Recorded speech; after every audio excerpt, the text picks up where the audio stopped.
From the archives of the greatest dramas in radio history, we proudly present Hollywood.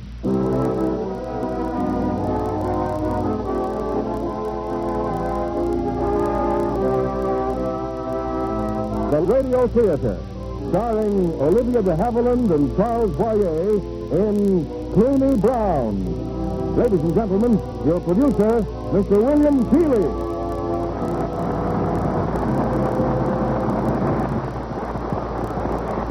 Greetings from Hollywood, ladies and gentlemen. A book that may have eluded your attention, albeit a bestseller in its field, is a hefty volume called Modern Plumbing Illustrated. If by any remote chance you should have occasion to refer to it, you'd notice that it opens with a chapter on the kitchen sink. In fact, the kitchen sink takes precedence over laundry tubs, shower baths, hot water tanks, and cellar piping. I mention this because our play tonight is motivated not by just romantic love, but also by a love for plumbing, starting with the kitchen sink. It's 20th Century Fox's screen hit, Cluny Brown. And our stars are Charles Boyer in his original screen role and Olivia de Havilland as Cluny. Two unpredictable people who meet at the aforesaid sink and who end up, you'll see how as our play progresses. It takes place back in 1938. We take you now to London and Act One of Cluny Brown, starring Olivia de Havilland in the title role and Charles Boyer as Adam Belinsky.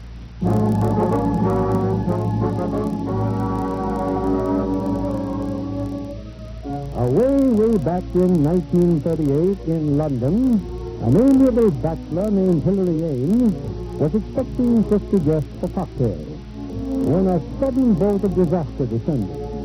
His kitchen sink refused to drain. For an anguished hour, Mr. Ames has been waiting for a plumber. Finally... Come in, my good man, come in. Oh, thank you. Rotten of me to spoil your Sunday, but it's sink or swim, you know.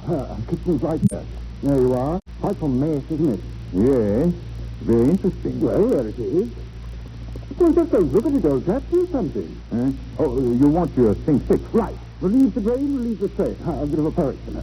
Well, what you need is a plumber. Right. You mean what? Oh, unfortunately, no. I stopped by to call on an old friend of mine, Professor Lee. Professor Lee's been in Scotland for months. Oh, well, now I am in a fix. What about me? I'm in a fix, too. 50 guests, including the Honourable Betty Cream, and she doesn't go everywhere, you know. You are the most selfish man I've ever seen. What? You don't even know me.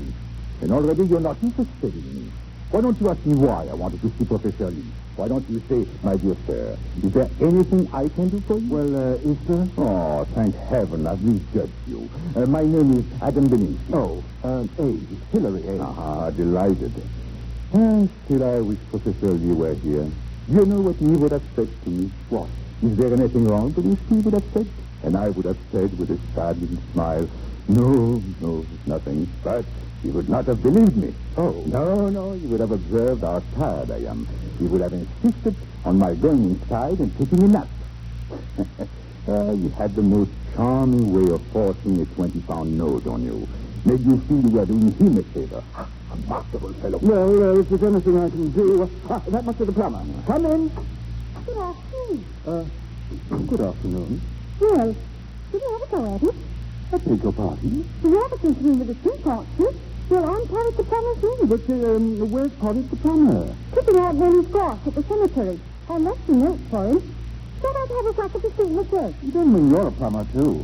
Oh, no, but I've learned a lot from Uncle Arn. He respects the conservative, if you ask me. Conservative? Oh, much too. Just a drop here, and it's a chair, you know. When that a good bang might turn out chicken chicken. So, I'll get to work. Oh, no, you don't. Oh, my dear Ames, where's your sense of adventure? Please, sir, do let me try. Oh, but a lady Now, look, plumber. when you're up against the deadline, you have to take chances. Well, young woman? No, what a congestion. I never thought it would be as good as this. I can't take your next instrument. Your instrument, miss. Thank you. I hope it won't take too long. It's 4:30, you know. Well, here goes. Anything happen? No, not yet. I'm not discouraged. Monkey wrench. A whack and a twist. The what? And a twist. It gurgled. It did. Punch it in then. It's coming. Eureka. Oh, it's Johnny by his son. My dear child, my dear child. Isn't it wonderful? Oh, fascinating. Oh, this calls for a drink, definitely. So where are you two? I'll be right back with the cocktails.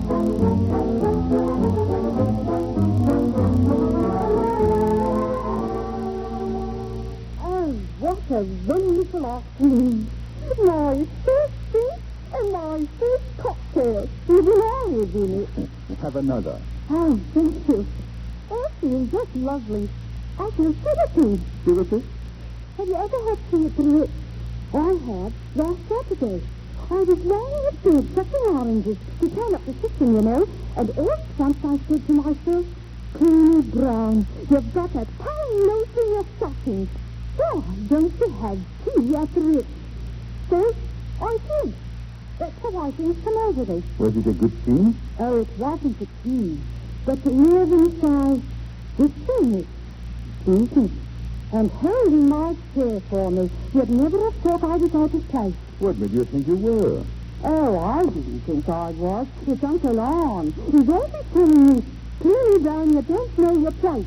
Think of your place, Cluny Brown. You ought to learn your place. And where does Uncle Arn think your place is? He didn't say. Because he doesn't know. I say, it's 10 to 5. I tell you where it is. Wherever you're happy, that's your place. And happiness is purely a matter of personal adjustment to one's environment. You're the sole judge. I am. For instance, some people like to feed nuts to the squirrels. But if it makes you happy to feed squirrels to the nuts, who am I to say nuts to the squirrels? Oh. Am I saying that all over again? Not at all. I said some people like to feed nuts. My guest. Come in. I'm sorry. Sorry, Plummer. It's Uncle Arn. Here I am, Uncle Arn, in the pit. Cluny Brown. And with strong drink in your hand, what's been going on Oh, here? I assure you, Uncle Arn. Name Mr. Porridge, giving strong drink to a young girl. I've offered mine Oh, to... but Uncle Arn. There you go again. You don't know your place. You never will know your place. But this is my place. That's anybody's place. If you want to feed nuts to the squirrels, who wants to say, do you? That settles it. You're going to take that job, you are. You're leaving tomorrow for the country. Yes, Uncle Arn. You'll be a domestic in a decent home. You're going into service. Now come along, Cluny Brown. Yes, Uncle Arn. Goodbye, gentlemen. And thank you. Thank you for everything. You'll take the train in the morning, Cluny. You're a very lucky girl getting took on as parlour maid in a nice house in the country. What's the people's mind? Sir Henry and Lady Carmel, that too. But what if I don't get enough to eat? What if they feed me scraps and starve me down to the bone? Then can I come back, Uncle Arn? They'll feed you, love. What if they knock me about? They won't. But what if they do? Well then, send me a line. But be sure they do. Uncle Arn, Hey, do you know why girls leave home? Girls leave home because they're thrown out, that's why. I wonder what his name was. hey. Oh, whose name? Is Clutch to the Squirrels. Well, that's something to think about, all right. Clutch to the Squirrels.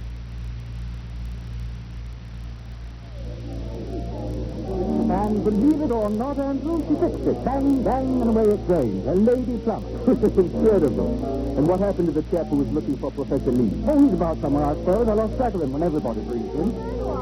Hello, Betty. You've met our host, haven't you? Mr. Raines, the Honorable Betty Green. I hope you cheered him up, Mr. The Lord and heir of the Carmel's fortune is an offensive humor. Oh, not at all. I simply can't understand cocktail parties. No offense, Hillary. When Europe is on the brink.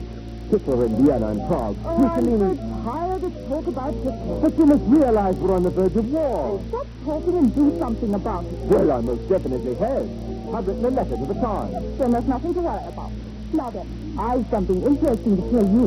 I've just discovered a man inside. But Miss Green, the place is full of men. This one's in bed.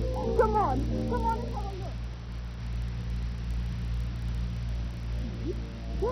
Oh, no wonder. The chap's squish. Good heavens. What's the matter? Hillary, that man. Steve Belinsky. Adam Belinsky. You mean Uncle Murray? Is he a gangster? Oh, don't be an idiot. He's a great man. His friend. Oh, Belinsky. Adam Belinsky. Yes. He's a writer. A professor at Prague. One of Hitler's worst enemies. You mean the Nazis are after him? Certainly. Look at him. Exactly like his pictures. Better, in fact. Nobler. Much nobler. He snores. What difference does that make? He's a great liberal. For that matter, I snore myself. So do I. Well, I don't. And I'm as liberal as either of you. Oh, excuse me. See, we've wakened them. Hello. Hello. No, it's all right. You can trust us. Our men will come in. Oh, how do you do? And I'm very clean. You see? Oh, yes, you are honorable and you don't go everywhere. Oh, we don't mean to pry, but you're in trouble, aren't you, Professor? Yes. As a matter of fact, unless a miracle happens, I'm a man without a home. You see, my landlady... Oh, that beast, that terrible beast, Hitler. I wonder if I've made myself clear. Oh, perfectly. And we must do something exactly. Gentlemen, I'm afraid you are a little confused. Oh, I know we are. There's so much muddled thinking. I have an idea. Let's scram out of here. It's step in the right direction. Hillary? Oh, of course, old boy, under the circumstances and all. But, where will you go? Yes, where? Some place of safe. Any suggestions, Mr. Beasley? Well, I should say Zurich is a good, safe place. I mean, you could talk things over anyway. Splendid. Let's go. Sorry, Hillary. Wonderful party, but, well, you understand.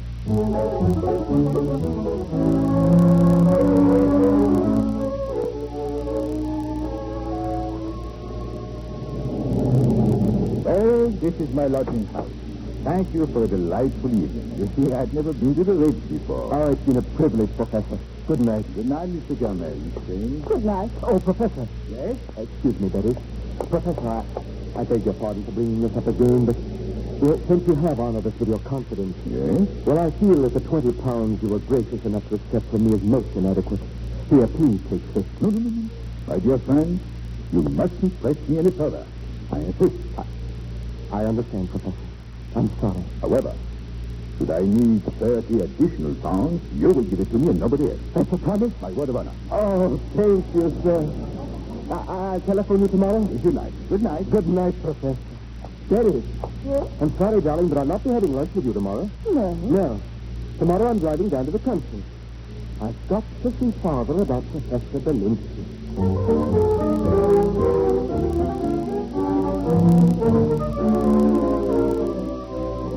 And so, to get to the point, Father, I'm inviting a guest here. Good. Mother? Of course, dear. Now, he's in great danger. Oh, he won't admit it, but he is. He must get out of London. Good heavens, what's he done? What hasn't he done?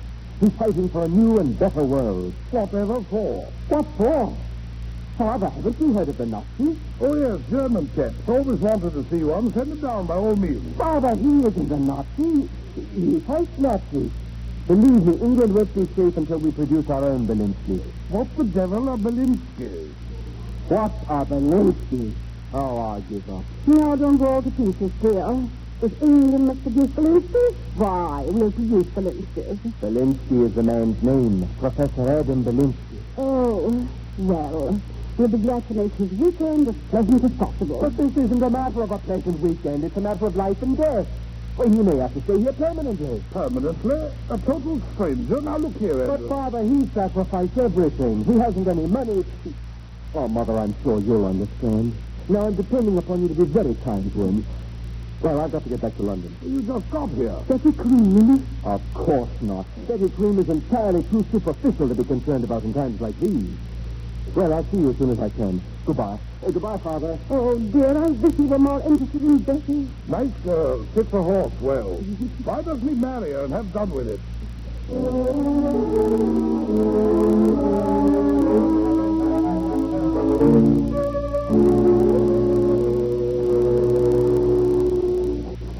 Dear Uncle Anne, I am writing to you on the train that is carrying me out of your life and into my new career as parlor maid. There is a nice old gentleman across from me and his dog, Bobby.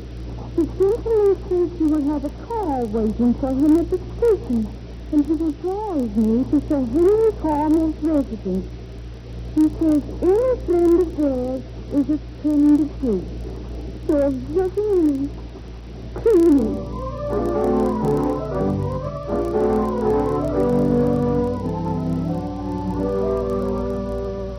When did you say it Henry. Miss Brown.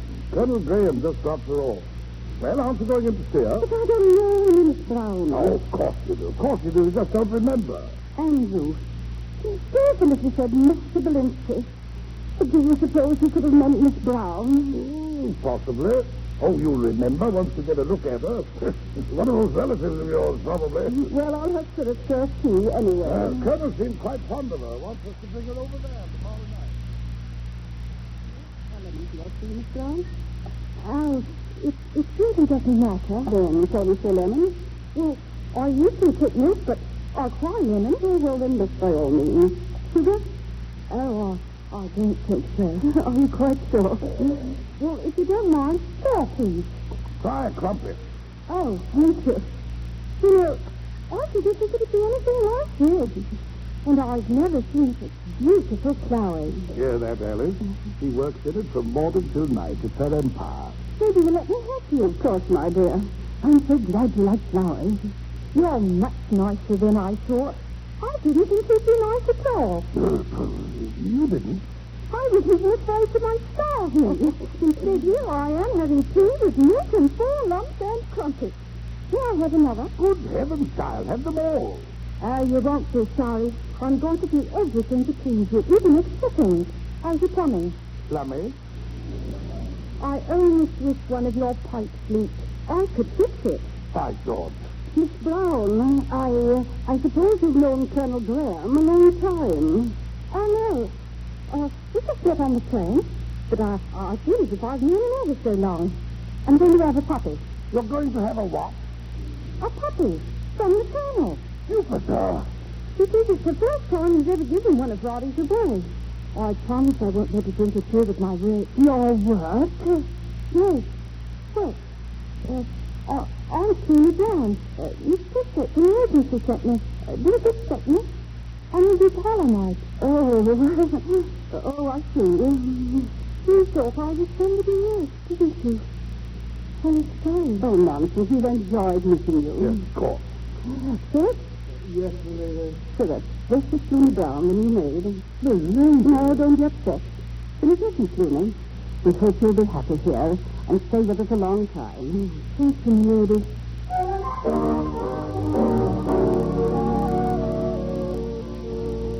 Well, sir, how's it progressing? The new Parliament. It's a little difficult to determine so soon, sir, but I've decided to let her assist at dinner, sir. Good.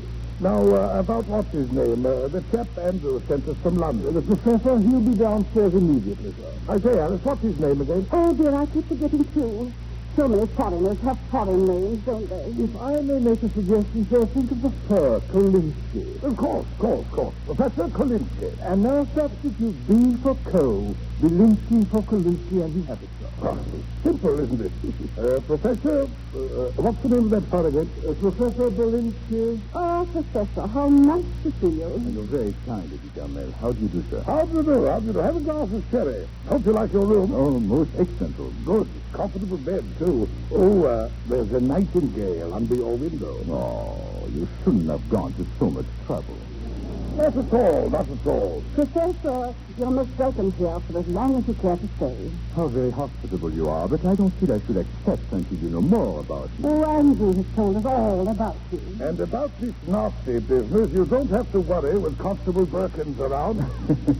Well, what really worries me right now is the lack of a dinner jacket.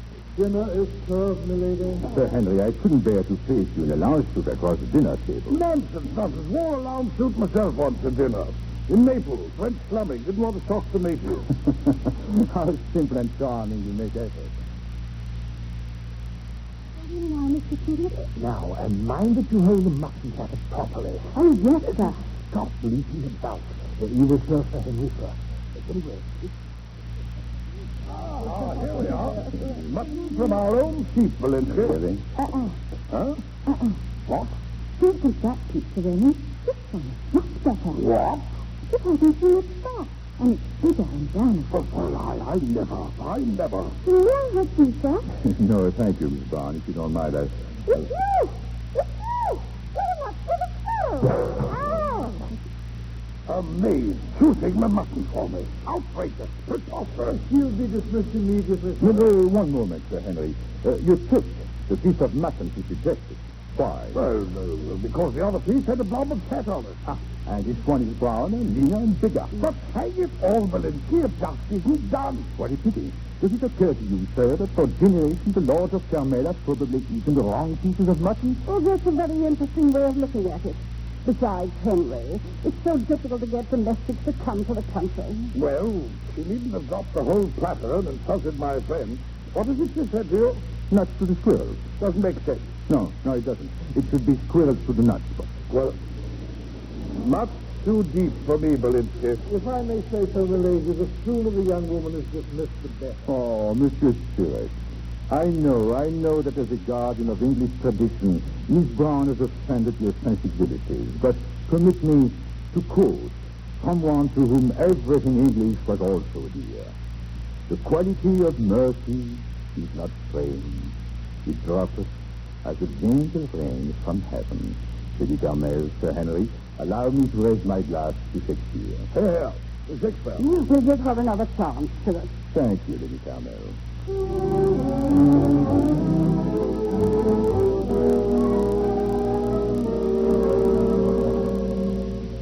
Cluny. May I come in, Cluny? Come. Hello, Cluny. Oh, I'm so sorry I upset you at dinner tonight. Oh, dear, Mr. Belinsky. Forgive me for calling on you at this hour. I would have paid my respect sooner, but I had some difficulty locating your room. Now, for heaven's sake, how did you get here? You remember my uncle, don't you? Oh, yes, that's right. He did speak of sending you into service. Mr. Belinsky. Now, Cluny. But I don't want to be a maid. What about me, Cluny? I'm a city man. I love crowds and traffic and smoke in my lungs. What have I got? A big-mouthed nightingale right under my window. Oh, it's good to talk to someone who's out of place, too. Yes, Cluny, talk to me at any time. Open your heart to me. Ditto. Oh, Mr. Belinsky. That's right, Cluny. Put your head on my shoulder. There. Now, there. Oh, please forgive me. For what? For taking advantage of you. I think you were too late in me. It was as if you were my type and leading you on. Sure I'm not. You were just happy to find a friend here, and so am I. Well, we must go on being friends. And as we are not our type, that should be easy. You're like two people on a desert island, waiting for a ship to rescue. Yes, that's right, Cluny, but you know how it is on a desert island. You wait and wait, and then you don't wait anymore. Cluny Brown, let's admit it, we're in danger. Oh, today we are not our type. But as time passes, well, we might not look so bad to each other. And if we remain here long enough, who knows? Oh, no. No, that must never happen, Mr. Belinsky. You must never become the victim of my circumstances. And if you should ever feel romantic to me, don't hesitate. Just kiss me. Good. Let us kick each other. It's a pact. You'll sit on. Excellent. Ah, I feel so much better. How lucky I was to meet you at Mr. Ryan's kitchen sink. Oh, I wish I were back there right now. I wish I could roll up my sleeves and unloosen the drawing. Bang, bang, bang. Yes, Cluny. Well, I think I'll go to my room now and let the nightingale bang me to sleep. Good night, Cluny. Good night, Mr. Belinsky.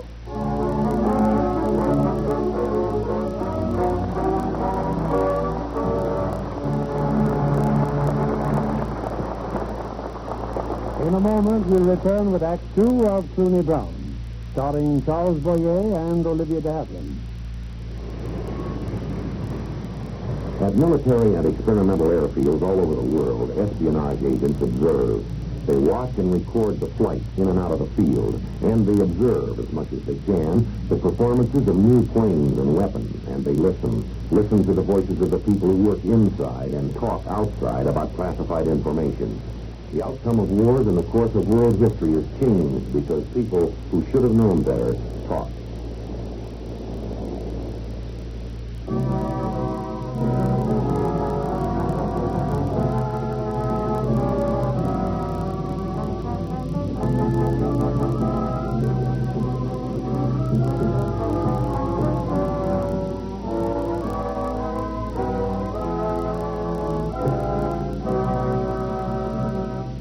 Act 2 of Cluny Brown, starring Charles Boyer as Belinsky and Olivia de Havilland as Cluny.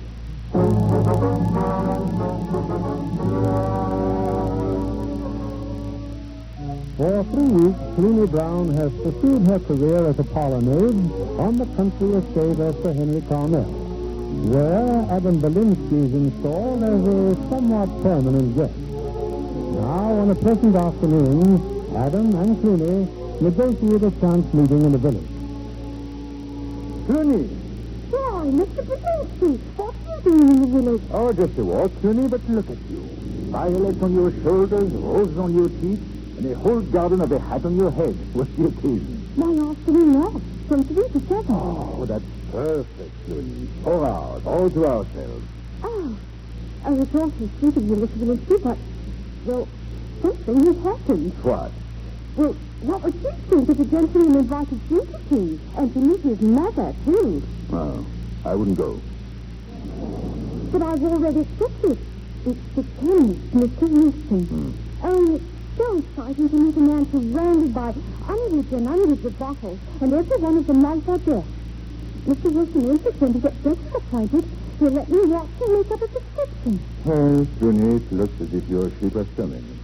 Have a good time, my dear. Goodbye, Mr. Belinsky. I hope you enjoy your walk. This is the parlor, Miss Brown. Oh, Mr. Wilson. What an elegant room. Yes. It's not Buckingham Palace, but it's Wilson's little castle. You notice, Mrs. the way I look? Oh? Up there, my hat. Well, I don't object to it myself, Miss Brown, but Mother might think it a little frivolous. Oh, well, I'll take it off then. Thank you. Mr. Wilson, what if someone could come in and shop for a prescription? I'll hear the tinkle bell on the shop door. Now then, Miss Brown, you might enjoy this. A map of our entire valley. Just look at it. Yes. Now, here on the map is where we are this very moment. And this is where I intend to remain the rest of my life. In this very house. Ah. But what if the house burns down? It won't. You may have observed the lightning rod on the roof. Newton's imperial pinpoint, the very best. However, if a blaze should occur, it may reassure you to know that I am chief of the Friar Carmel Volunteer Fire Department. Oh, Mr. Wilson. Yes. It would be almost worth a fire to see you in action. Thank you, Miss Brown. Now I shall call my mother. Mother? Mother? Mother's been resting. Ah, here she comes. Mother, Miss Brown. How do you do, Mrs. Wilson? Your care, Mother. And now, Miss Brown, I shall play something on the harmonium. Oh, Mr. Wilson, is there anything you can't do? You shall have your choice. Sweet Alice Benbow or Flow Gently, Sweet Aston. Oh, they're both so beautiful. Then shall we say Sweet Alice and maybe Flow Gently for an encore?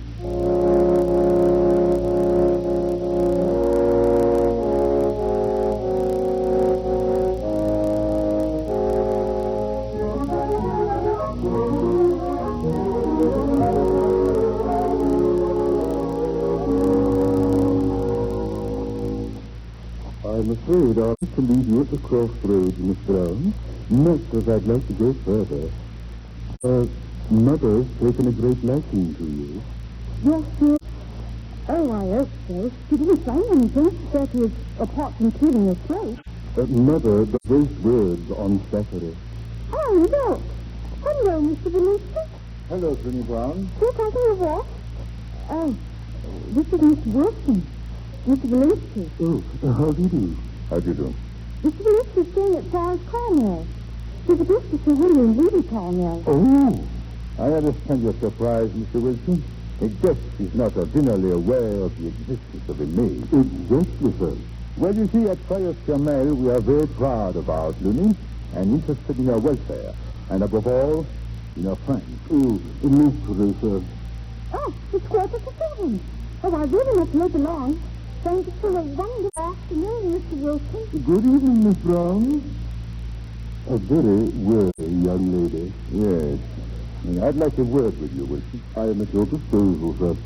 Mr. Wilson, I presume that you have weighed your intentions to Miss Brown as carefully as you weigh the contents of a pill. I assure you, sir, I am not the sort who would invite a young lady to tea merely to while away an afternoon.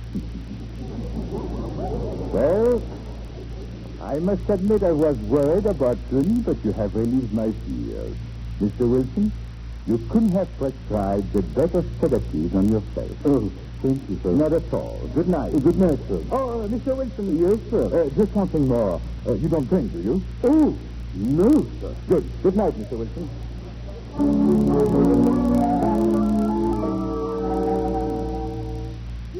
Do you want to have a look about her, Mr. Belinsky? Oh, yes. Sit down, please. Thank you. How do you like Mr. Wilson? You're certain I should take a ride? Listen, out there is an ocean, and on the ocean is a boat, braving the storm and battling the billows. That's not Mr. Wilson. But in a quiet harbor, there is a freighter. Its engine is turned off. No smoke comes out of its funnel. Nothing puts out of budget, neither wind nor wave. That's Mr. Wilson. Oh, I'm so glad you like him. This afternoon, for the first time, I really felt what it must be like to really have a place. And then his mother started to snore. I got all choked up. You like that? You see, I'm laughing, and I've never heard my mother snore. Well, you're happy now?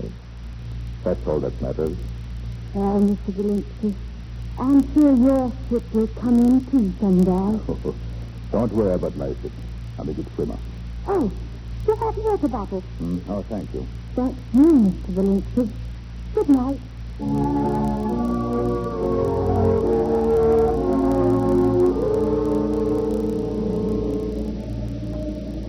Professor Belinsky. Andrew, well, what an unexpected pleasure. Well, I decided quite suddenly to drive down. Tell me, Andrew, how are you? Oh, better, now that I'm out of London. And how is Vicky Tree? Oh, I never want to hear that woman's name again.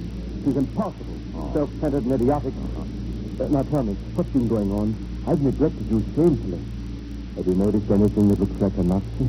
Well, there is a cow on your father's pasture that's given me a nasty look once or twice, but... Oh, won't you ever be serious? Professor, from now on, I'm devoting my undivided attention to you. Oh, if you would only listen, Andrew. I've tried to tell you so many times. I'm merely another refugee. I'm not in any danger.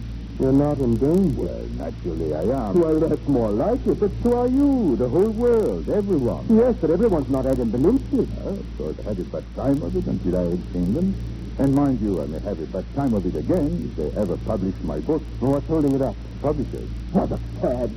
I'm going to write another letter to the Times. Good. No, I'll join the RAF. That's better. Join the RAF. Rise above the Times. Well, not much point sitting here, is there? Let's drive on home.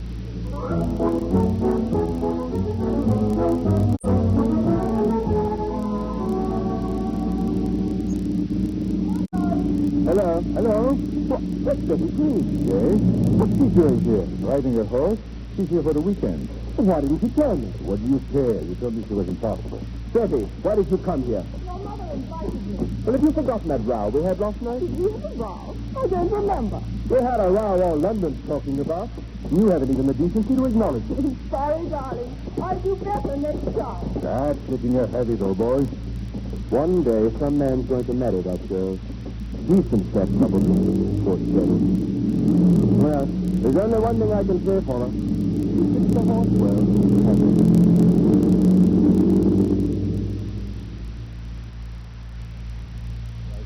Anything? Professor Belinsky. Andrew was surprised to see you. You made that quite clear. Nice fellow, Andrew. You've come to my room to tell me about Andrew. No, to talk to you about Cluny Brown. Yeah. I suppose you have not even noticed her. Who do you think unpacked your 3 suitcases, 2 hat boxes, and 1 overnight suit? Harry? No? Gidget? Cluny Brown. Yes. And Cluny Brown would like to have the evening off to attend a birthday celebration. Now, Mrs. Mayling, the housekeeper, and Mr. Stewart, the butler, are willing to excuse her. Then everything's settled, isn't it? Not quite. You see, Miss Brown has been assigned as your personal maid. Now the question arises, Miss Crane, can you get in and out of your clothes without breaking your neck? That I don't know. Try it, will you, my little lamb, my sweet? And if you should break your pretty little neck, just very soon. And if you promise not to come, Miss Brown may have a whole evening off. Thank you, Miss Crane. A pleasure, Mr. Belinsky. See you later.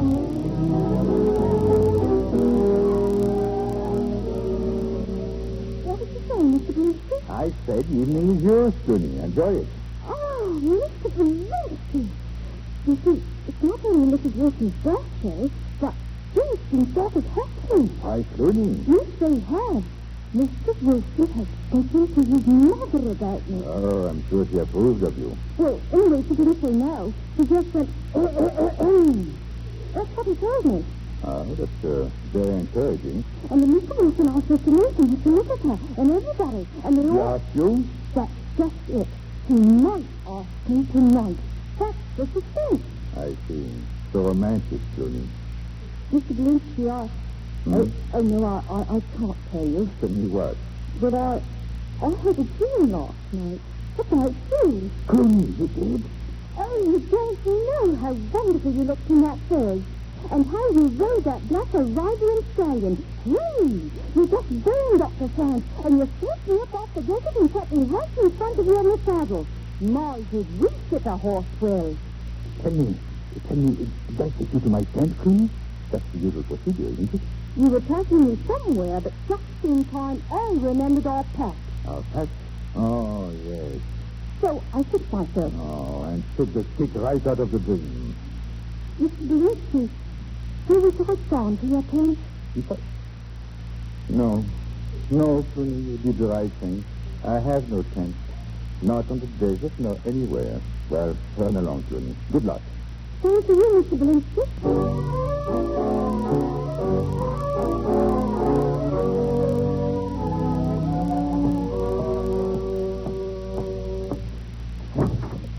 Miss Crane. Oh, Professor Belinsky. Miss Crane, what does one do with a woman like you? One gets out of my room, Professor. Especially at this hour of the night. I was about to go to sleep. A good beating. That's what I ought to give you. A good beating. Think it over, will you? But not in here. Or would you like me to scream? Why are you so vicious to my friend Andrew? Tonight after dinner you did nothing but... this time it's about Andrew. Your friend isn't a personal call. Oh, Miss Crane, you hold no attraction for me whatever. None. Really? Then why is your hair so carefully combed? And why do you smell like a perfume salesman? Well? Yes, it is amazing. Well, that's very interesting. You know, I could have sworn I came in here for no other reason than to speak for a friend. Now, is it possible that when I reached for the brilliant evening, way down deep in my subconscious, I was reaching for something else? Eddie, I am beginning to doubt my motive. I wish you get up, and I don't mean subconsciously. Why are you so nasty to I explain. Wake up the whole house. Don't you ever think of any... What happened anyway? It's all right, Philip. Apparently it was nothing more than a dream. You may go. Good night, milady. Good night, Mrs. Mayling. Good night, milady. Where's Betty? She's in her room, Andrew. And she's perfectly all right. What happened, Professor? It was all my fault, Andrew. I was looking for the bathroom and I mistook the door. I'm so sorry, Well, Mr. Carmel. I heard my door open. I thought it was a burglar, so dear me, what an exciting evening. Well, good night, Professor. Good night, Lady Carmel, my profoundest regret. Good night, Andrew. Andrew. I want you to promise me to go straight to bed, please. I insist upon speaking with Professor Belinsky. You want the morning do just as well, Uncle? Very well, then, the morning. You see, I don't believe a word of what you've just said. Good gracious. May I come in, my dear? Of course, Lady Connie. You know, Bessie, you ought to get married. Yes, Lady Connie. Are you going to marry Andrew? Yes, Lady Connie. Then I think you should tell him so, because he's getting quite... Yes, Lady Connie. And thank you. Good night, my dear. Oh, did you not read? No, thank you. Besides, I don't think she's home. Something about her birthday party, I believe. Goodness, it must have been quite a party. Is all honest? Yes. I hope you're satisfied, Miss Brown. But Mr. Wilson... All our guests have gone. And just as Mother was about to blow out her birthday candle...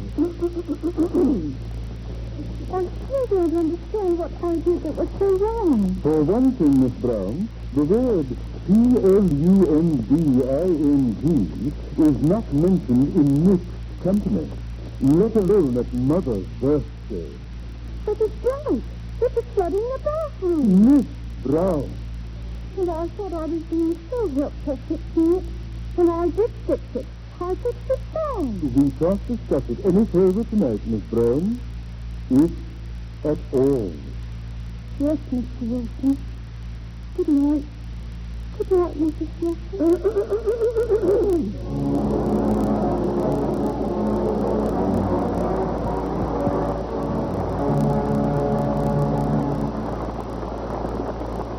In a moment, we'll return to the third act of Cluny Brown, starring Olivia de Havilland and Charles Boyer. The first description or definition of leisure in the Webster Dictionary is freedom afforded by exemption from occupation or business. Well, there isn't a man serving the armed forces today who doesn't have a certain amount of leisure time. What is done with that time is up to the individual. But here is a suggestion that may come in handy.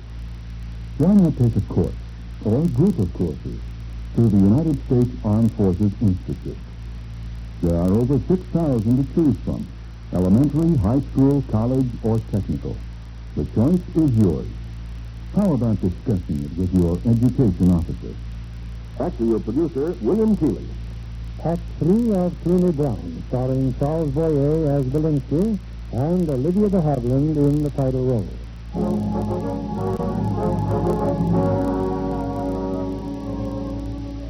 It's been a bad night for both Cluny Brown and Adam Belinsky. Cluny's propensity for plumbing has started her budding romance with Mr. Wilson the chemist, while Adam's brave attempt to smooth the path of love for Andrew Carmel and Betty Cream likewise has fizzled sadly. It's a solemn-faced Adam who faces Andrew's father at the breakfast table. Belinsky, I want a word with you. Sit down, have some breakfast. No, thank you. I don't feel like breakfast today. Have you seen Andrew? No, but I'm afraid I'm going to have to. You're in for a surprise. He'll bowl you over. Really? Belinsky, he's not a boy anymore. Two-fisted man, overnight, scared the wind out of bed. Oh. Know who did it? That fellow you're running away from. What fellow? What's his name? Hitler. Good heavens. What else happened last night? Was war declared? Oh, no. But Andrew thinks it will be. That's why he barged into my room this morning and said, I'm joining the RAF. Never spoke to me like that in his life. Oh, the RAF. Well, I think I'll have some breakfast, that's all. I say, Belinsky, this talk about war, all poppycock, isn't it? No, Sir Henry. I know Hitler. Written a book, hasn't he? Well, what more does he want? If you really want to know, Sir Henry, read the book. It's sort of an outdoor book, isn't it? What's it called? Oh, yes, My Camp. Yes, sort of an outdoor book. The old German idea of sport. Sir Henry, there will be a war. It's inevitable. Well, then I'm glad Andrew's joining us. We'll see this thing through, Belinsky. We'll show that blighter. You're getting angry, Sir Henry. Good. Stay angry, and everything will be all right. Oh, good morning, Professor. Good morning, Lady Carmel. Good morning, Miss Cream. Good morning, Professor. Good morning, Andrew. Good morning. Have you heard the good news about Andrew and Betty? You may congratulate us if you like. We're going to be married. Imagine it, Belinsky. All this went on last night. We slept through it like a couple of days. Yes. Well, I wish you all happiness. You're both very lucky. And now I have an announcement. I'm leaving. Well, look here. Who's leaving? Well, really, I must get back to London. You'll come right back, won't you? I wish I could, Sir Henry. Hang it all, took me quite some time to learn to sail and ski, and now that I can, beastly selfish of you, old man. Professor, Yes, Andrew? I still insist upon a word with you. Yes. Talk to him, Andrew. He can't leave us. Tell him what's what. I intend to. If you don't mind, Professor, shall I do? Well, Andrew? About last night. I'm not a child. You were not looking for the bathroom door. You don't believe it, eh? I didn't believe it last night, and I don't believe it now. I don't believe it either. But if I should tell you, I went into Miss Train's room last night to talk about you. Would you believe that? Would you? No, but I did. Professor, I have great respect for you as a writer, as a man of principle. Thank you. But I'm going to knock you down. Sorry. Well, let's get it over with. Wait a minute. How much do I owe you? It doesn't matter. But it does matter. If anything should happen to you, I want to be sure of how much I owe you. Now, let's see. You lent me £20 in London, £4 yesterday. Oh, forget it. What kind of a man do you think I am? Are we going to have this out or aren't we? Indeed we are. But I want you to know that I'm fighting under a handicap. To hit a man who lent me £24 may throw me up badly. Are you ready? Yes. Now, Andrew, I think you have to know that I was once lightweight champion of all Czechoslovakia. And I think you should know I was middleweight champion of all Oxford and Cambridge. Middleweight, eh? Pretty warm, isn't it? Rather. Oh, it's no use. Can I trust you to wait here? Where are you going? Never mind where I'm going. But if you know what's good for you, be here when I come back.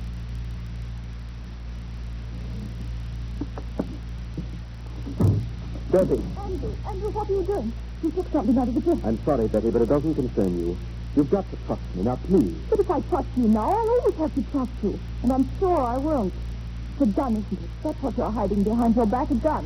Does this look like a gun? Oh, darling. Oh, darling, it's only money. And I suppose you'll think it's absurd of me to lend the professor £50. Absurd. Give him 100, 200. Oh, and I thought you were going to shoot him. Well, maybe I ought to. After all, walking into your room like Thank that... heaven he did. If I hadn't screamed last night, we wouldn't be engaged today. Oh, you're so right, Betty.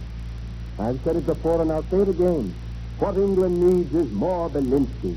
You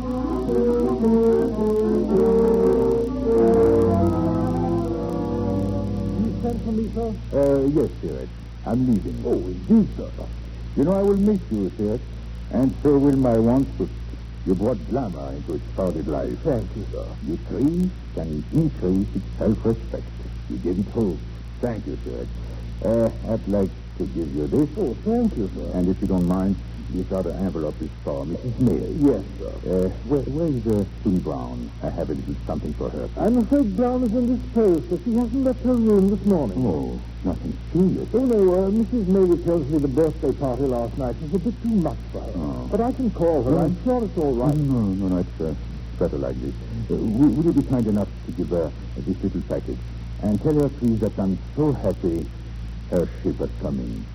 And that I wish her bon voyage with all my heart. Bon voyage, yes, sir. And should she ever feel unhappy, tell her just to close her eyes and say, squirrels to the nut.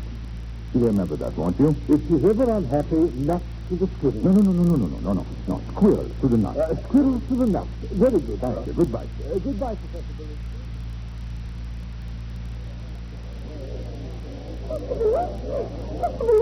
Cluny.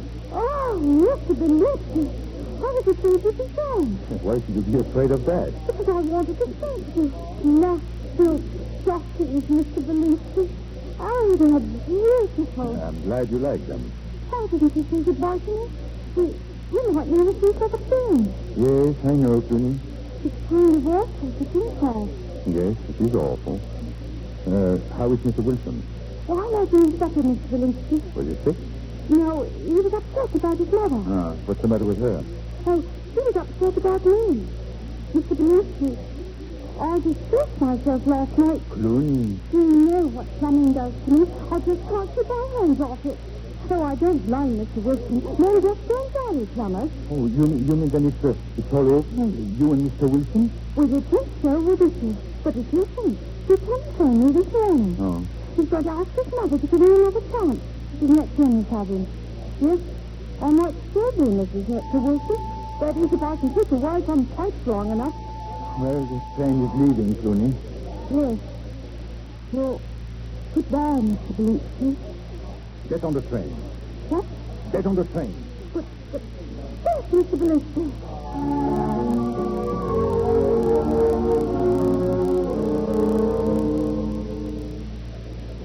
Mr. Belinsky. Yes, Cluny? Where are we going? General delivery, London. General delivery. Are you expecting a letter? Always. That's what's so wonderful about general delivery. Letters pour into it, millions of them, from all parts of the world. You know, I've never thought of that. Oh, you do make one see things, Mr. Belinsky. Among all those letters, there might be one for us. Mind you, it might be very disappointing, but it also might be very encouraging. It might come from America. Mr. Belinsky, you sound as though you like me. Cluny. Cluny, if I were rich, I would build for you the most beautiful mansion with the most exquisite and complicated plumbing.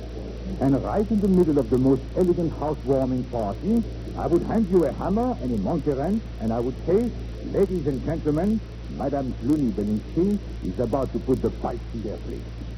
Madame Belinsky. Cluny, never again are you going to have to serve 3 meals a day. On the other hand, you may not have 3 meals a day. Sometimes maybe only one. And sometimes maybe only none. I don't care. As long as we eat it together, Mr. Belinsky. Just for that, we're going to have 3 meals a day, with hors d'oeuvres and champagne and snacks in between. You know what you've done to me, Cluny? What? I was going to write a book, Morality versus Expediency. Well, with luck, I might have made barely enough money for myself. But now, you know what I'm going to do? I'm going to write a bestseller. A murder mystery. A murder mystery. What's it going to be about? A murder. A man gets murdered. Who's man? A rich man. Oh, yes. There's no use murdering a poor man. Oh, all right, you are. You see how well we work together? Who killed him? Who did it? For 360 pages, I will not know myself. But when on page 361 it finally comes out, oh, will I be surprised. And so will millions of others. Cluny, this book will make enough money for both of us. But Mr. Belinsky, what if there should be 3 others? Well, then I'll write a sequel. But why limit ourselves? I'll write a serial. Oh, Mr. Belinsky, I don't think I'm going to have much time for plumbing.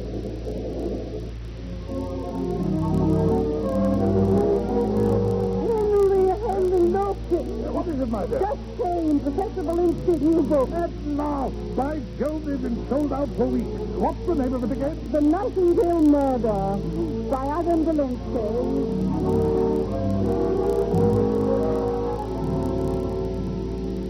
Where have you been, darling? I just took the doctor's here. Ah, did you fix his plumbing? You know what he said? No more steam and everyone is to use, he said. Uh-huh. You mean... Uh-huh. Why, Cluny Belinsky. Excuse me, my darling.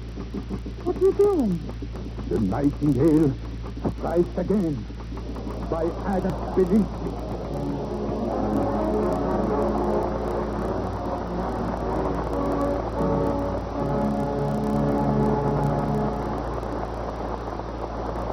We take our leave of Cluny Brown and welcome our stars of the footlights for the curtain call, Olivia de Havilland and Charles Boyer, who've given us a most delightful hour. Thank you, Bill.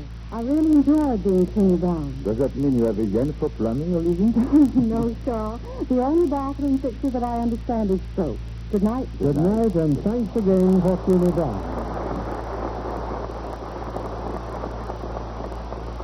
This is William Cluny, saying good night to you from Hollywood.